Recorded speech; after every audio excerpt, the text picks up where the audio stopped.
welcome back to my channel. My name is Ayn and today I'm going to tell you a little bit more about how I became an events manager in the publishing industry.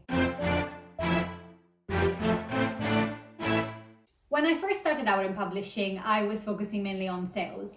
And at some point I realized that actually events was one of my biggest passions and I just didn't want to give that up.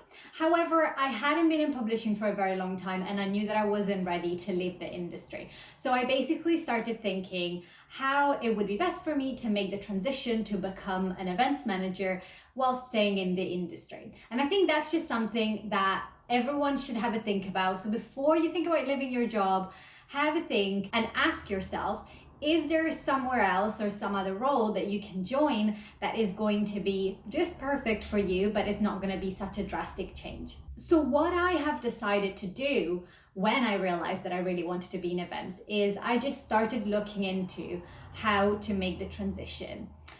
So today I'm going to share with you 5 tips that have helped me and that I think could help you make the transition into event or really into any other industry. My first tip is definitely to start where you are. And what I mean by that is if you have already started your career or even if you have just come out of university, have a think about the experiences that you have had so far and think about how those can be leveraged to help you get into the industry that you want. So for me, the thing is I was already in publishing and I really wanted to make the transition as easy as possible for me. So I thought, okay, wait a minute.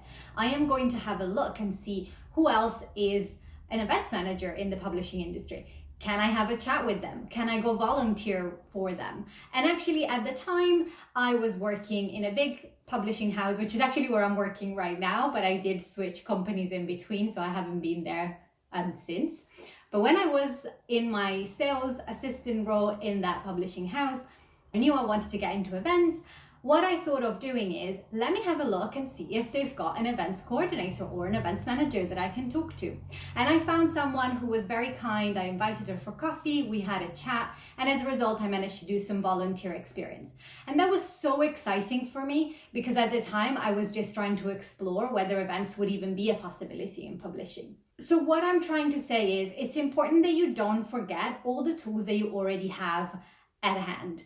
If you have any contacts, whether it's been from your retail job or your job in a pub between like university years or whatever, do make sure that you reach out to those people and make sure that you get as much work experience as possible. Because actually that might be a really good way for you to make the transition a lot easier than if you just try to apply from scratch. Tip number 3 from me would be to get some training. Now this is something that I don't think is necessary for every industry, but when it comes to events, the industry is full of experts and it's actually a very specialized profession. So I think you should definitely try and get some training.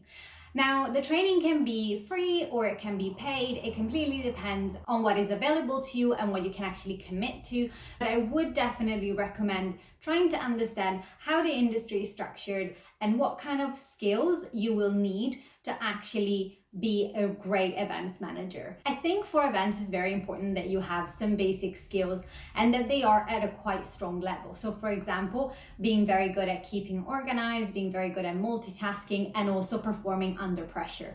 Those are 3 massive things when working in events. For me, it was really helpful to complete an evening diploma with the Event Academy, and I'm gonna put a link down below to their website. If you do a course or you do some training, that is going to help you build confidence, but ultimately is also going to help you to understand what kind of events you want to work in, because the events industry is really, really big and varied. Tip number 3, it is to volunteer. And I always advocate for volunteering and making sure that you give back to community, and that's definitely really important. But in this case, what I actually think volunteering can do for you, especially if you're trying to move into the events industry, is to help you understand whether it is a profession that is for you or not. Because let's be honest, events manager have very, very intense and under pressure position. What volunteering will help you do as well is to understand what the day-to-day will be like and what is it like to be an events manager on event day. Tip number 4 is to join the conversation. If you're looking to make your first steps in the industry, or you're looking to transition from another industry, make sure that you join the conversation that is happening on social media, or there's happening at different conferences and webinars that are currently being organized and run. There's a lot of opportunities for you to be able to kind of build your personal brand and showcase what you can bring to the industry. And I'm going to leave a link down below, and actually in a card if I can put that on. I've never done that, so bear with me. But hopefully it just pops up here. And I will share some resources that I found very helpful to kind of tap into at the beginning of my journey into event. And actually thinking about the fact that I started in a very sort of niche area of events, being publishing events not so common, regular, well-known, you name it. But basically, my fifth and final tip would be to specialize.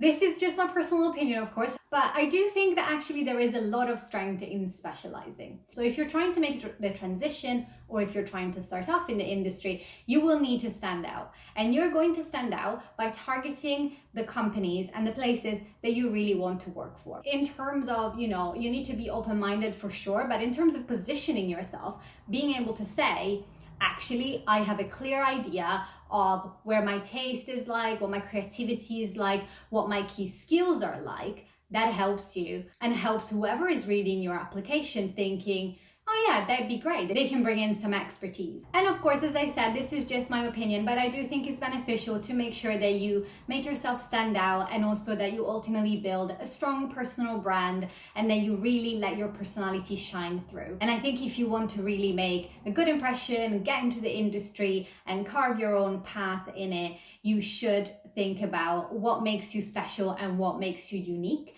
and what can you bring to the industry that no one else has brought so far. I really hope this was helpful, and it would be lovely to hear any questions that you have in the comments down below. Don't forget to subscribe and like this video, and I'll see you next time.